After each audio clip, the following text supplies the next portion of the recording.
There is a doorway in San Antonio, Texas that has puzzled historians, architects, and visitors for generations. It sits on the facade of Mission San Francisco de la Espada, and nobody can quite agree on what it is supposed to be or whether it even turned out the way it was intended.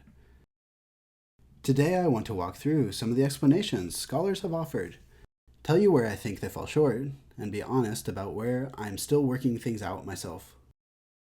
Louis Fisher, writing in 1998 in his book The Spanish Missions of San Antonio, laid out the dominant theory.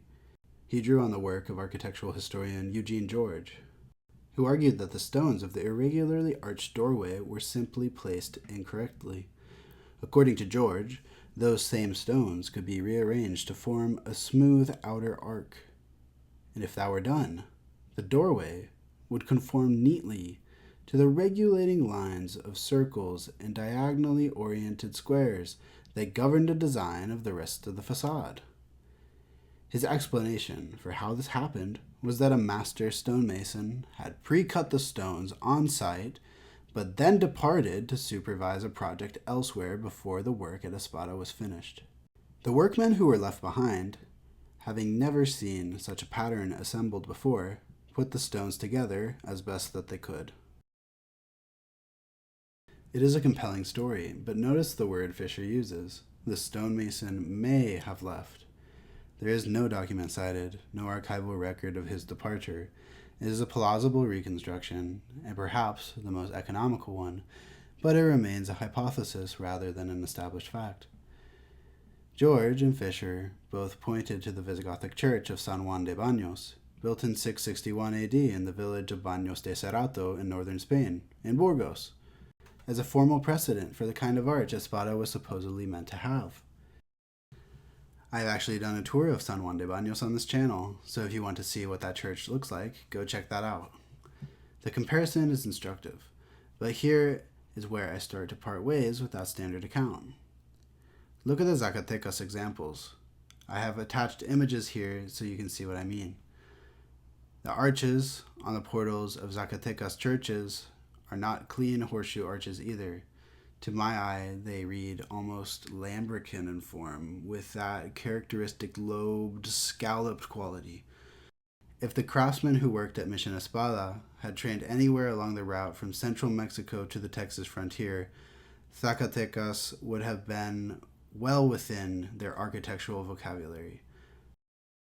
In fact, Fisher writes that the so-called rose window at Mission San Jose was done by the natives trained in Zacatecas. The Espada portal does not look so anomalous when you place it in that lineage. The departure from a smooth arc begins to look less like a mistake and more like a known formal possibility.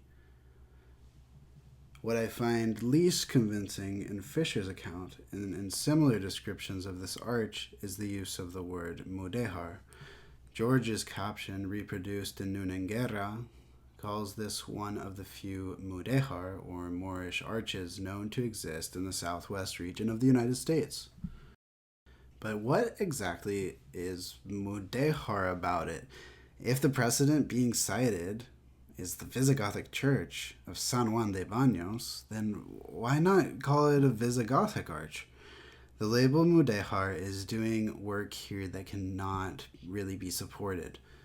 I have talked about the problems with the term Mudéjar before on this page, and I don't want to go that deep into that debate here. But I will say this. If you're going to use the word Mudéjar, use it precisely. In the strictest sense, it refers to Andalusi visual forms paid for by Christian or Jewish patrons, and executed often, but not always, by Muslim craftsmen. We have archival proof of this in the Iberian context. Muslim master craftsmen were paid handsomely by Christian patrons, including members of the clergy, to produce work in the Andalusi tradition. That is historically documented and not in dispute. What becomes genuinely difficult is the New World. The Spanish crown banned Muslims and Jews from traveling to the Americas precisely because they did not want them, as the crown put it, to influence the indigenous population with Islam or Judaism. Some did slip through, as the Inquisition records show, but by and large, colonial Mexico and Peru did not have Muslim craftsmen. The artesanal ceilings and geometric woodwork traditions that appear in those contexts were transmitted by Christian hands, almost certainly combined on arrival with indigenous woodworking traditions. So when we see what looks like Andalusi visual vocabulary in the rooftops of Lima or Mexico City, we are looking at something genuinely hard to categorize. Are those Mudéjar? In a sense, yes. Christian patrons are deploying an Andalusi aesthetic, but the distance from Muslim lands and Muslim craftsmen makes the term feel strained. I'm still thinking through how to describe this, and if you have a better word, I genuinely want to hear it because I cannot find one that works more cleanly. What I will say with more confidence is that the arch at Misión Espada does not strike me as Mudéjar in any meaningful sense. It does not look Andalusi to me. It looks, as I first reacted in my notes, puro Nueva España. It belongs to the visual world of the colonial frontier, where Baroque ornament, Visigothic memory, Andalusi inheritance, Zacatecan stonework traditions, and the hands of indigenous laborers all converged on a single portal in the Texas brush country. And that, I think, is the more interesting story. The acequia that still runs near Espada carried water to the mission using hydraulic technology with deep roots in the Islamic world, taken to Texas by Spaniards, constructed by the very indigenous converts who pass nearby that arch every day. And as a side note, I have a script I wrote that will be about an hour-length documentary about the Spanish irrigation systems of San Antonio sitting on my desktop that I haven't touched in months. I'll make the video when I can.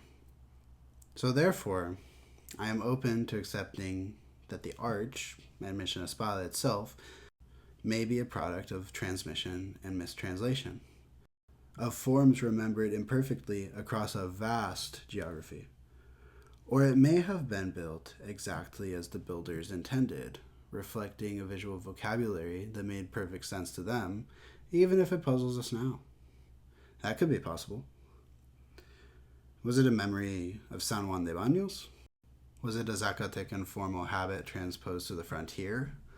Was it something the builders arrived at deliberately, giving the portal a vitality that a clean horseshoe arch would not have had? I'm not certain. And I think that tension is worth sitting with, rather than resolving too quickly. What I am more concerned about is this. Calling it Mudéjar closes down the question before it has properly been opened. Let me know what you think. If you have any ideas about the terminology, the formal parallels, or the broader question of how we describe Andalusi visual forms in the colonial Americas, leave them below in the comments. This is exactly the kind of problem I find myself coming back to, and I would genuinely benefit from hearing other perspectives. Thanks for listening today.